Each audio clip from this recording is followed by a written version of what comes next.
Assalamualaikum warahmatullahi wabarakatuh. Perkenalkan, saya Ersa Putri Felisa, NIM 2021 04200057 dari kelas akuntansi B.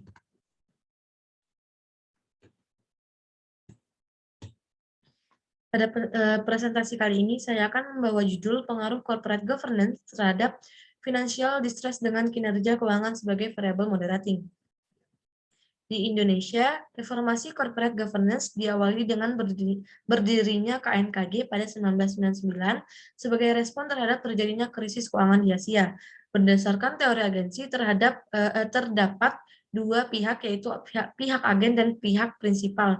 Pihak agen itu sendiri seperti dewan direksi, dewan komisaris, dan komisaris independen, sedangkan prinsipal yaitu kepemilikan institusional dan kepemilikan manajerial.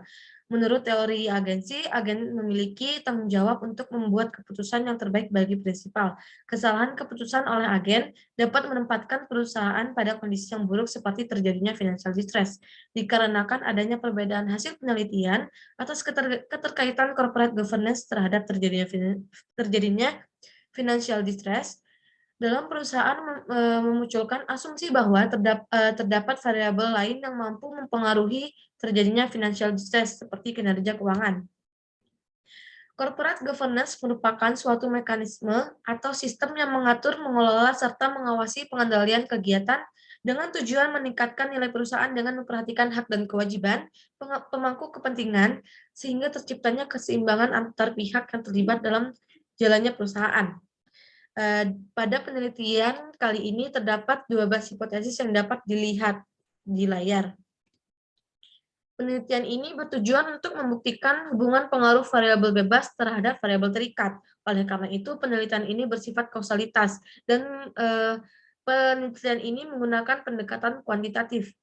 Variabel terikat pada penelitian, yaitu financial distress, akan diukur melalui model Springate S-score, yaitu suatu model perhitungan yang dikembangkan oleh Gordon Elvey. Perusahaan dikatakan berada pada kondisi distress apabila berada pada nilai kurang dari 0,862 yang didasarkan pada formula perhitungan sebagai berikut, yaitu S sama dengan 1,03 ditambah X1 ditambah 3,07 X2 ditambah 0,66 X3 ditambah 0,4 X4.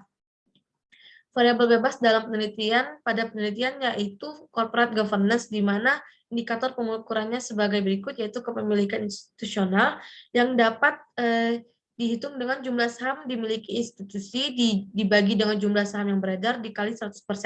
Yang kedua, kepemilikan manajerial, yaitu dapat dihitung dengan saham dimiliki manajemen dibagi dengan jumlah saham yang beredar dikali 100%. Dewan direksi diukur melalui kuantitas direktur independen dalam perusahaan. Dewan komisaris diukur melalui kuantitas dewan komisaris dalam suatu perusahaan. Komisaris independen diukur melalui informasi yang terdapat pada laporan keuangan. Variabel moderating pada penelitian ini yaitu rasio leverage yang diukur melalui total debt to asset ratio, yang mana perbandingan antara total utang dan aset pada perusahaan. Pengujian hipotesis dilakukan dengan analisis regresi linear berganda menggunakan sistem komputer Smart PLS 3.2.9. Pengujian hipotesis penelitian dilakukan dengan dua tahap. Yang pertama, perhitungan langsung pengaruh variabel laten dan konstruk bebas, yaitu corporate governance terhadap variabel terikat, yaitu financial distress, dan tahap kedua yaitu perhitungan pengaruh variabel laten terikat terhadap variabel laten bebas dengan kinerja keuangan sebagai efek moderating.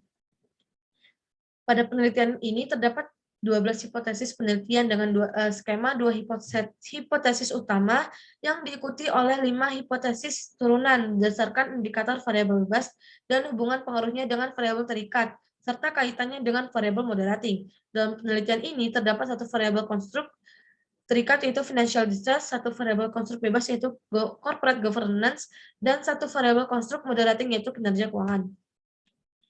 Pada hasil uji analisis regresi pada hipotesis 1 menunjukkan nilai statistik sebesar 2,899 dengan tingkat signifikan 5%. Maka dinyatakan bahwa hipotesis 1 ini diterima. Kemudian dilakukan pengujian secara simultan dengan untuk melihat apakah seluruh komponen indikator dalam corporate governance berpengaruh terhadap terjadinya financial distress pada perusahaan. Perumusan uji F statistik menunjukkan bahwa nilai F statistik lebih besar pada nilai F tabel. Dapat disimpulkan bahwa komponen indikator dalam corporate governance berpengaruh terhadap terjadinya financial distress. Lalu untuk hipotesis yang kedua, terdapat pengaruh positif kepemilikan institusional terhadap financial distress dengan nilai statistik lebih besar daripada nilai tabel. Dinyatakan juga bahwa hipotesis kedua ini diterima dan kepemilikan institusional memiliki pengaruh positif signifikan terhadap financial distress. Begitu juga dengan hipotesis yang ketiga. Pada hipotesis yang keempat, menunjukkan koefisien sampel asli sebesar minus 0,07 dan dikatakan bahwa Dewan Direksi mempengaruhi financial distress dalam arah hubungan yang negatif. Hipotesis 4 ini ditolak dikarenakan nilai T statistik lebih kecil daripada nilai T tabel dan disimpulkan bahwa Dewan Direksi memiliki pengaruh negatif tidak signifikan terhadap terjadinya financial distress. Begitu juga yang terjadi pada hipotesis yang kelima dan hipotesis yang keenam menunjukkan bahwa sampel ASI sebesar 0,725 yang artinya komisaris independen mempengaruhi financial distress dalam arah hubungan yang positif.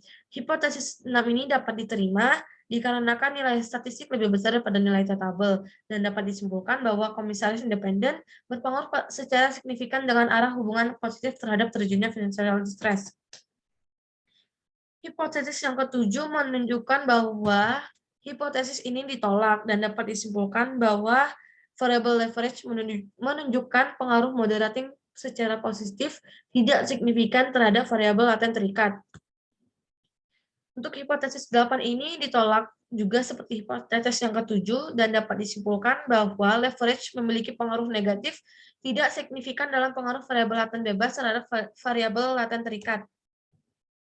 Variabel untuk hipotesis 9 ini ditolak dan disimpulkan bahwa leverage memiliki pengaruh positif tidak signifikan dalam pengaruh variabel laten bebas terhadap variabel laten terikat.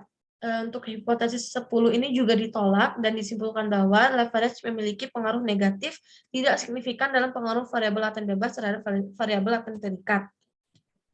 Untuk hipotesis 11 dan 12 ini dikatakan ditolak dan dikatakan bahwa leverage memiliki pengaruh positif tidak signifikan dalam pengaruh variabel laten bebas terhadap variabel laten terikat.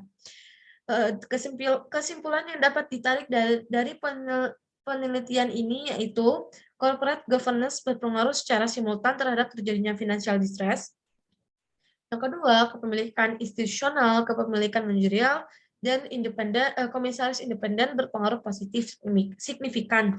Sementara Dewan Direksi dan Dewan Komisaris berpengaruh negatif tidak signifikan. Yang ketiga, hasil penelitian memberi implikasi bahwa pelaksanaan corporate governance yang baik akan mengurangi terjadinya financial distress. Sekian presentasi dari saya. Terima kasih. Wassalamualaikum warahmatullahi wabarakatuh.